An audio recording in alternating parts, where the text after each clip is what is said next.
যারা যারা বলছিলেন যে এই গাড়িটা শুধুমাত্র টাইলসের উপরেই ড্রিফট করতে পারে, কারণ টাইলসটা হচ্ছে একটু স্লিপারি, কিন্তু না ভাইয়া, জিনিসটা হচ্ছে এখন কিন্তু আমি কার্পেটের উপরে বসে আছি, আর এখানেও কিন্তু আমি ড্রিফট করে দেখাচ্ছি।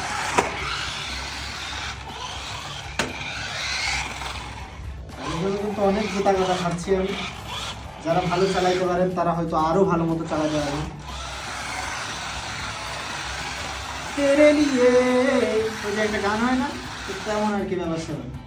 আর শুধু এটুকুই না, আপনি কিন্তু আপনার এখানে অনেক কিছু কিছু এই যে জিনিসগুলো থাকবে, এই যে প্যাকেটের মধ্যে থাকবে, এগুলো নিয়ে আপনি কিন্তু ড্রিফটিংটা আরো ভালো মতো আপনি প্র্যাকটিস করতে পারেন। যেমন ধরেন আমি এখন একটা ভেঙে চলে যাবো।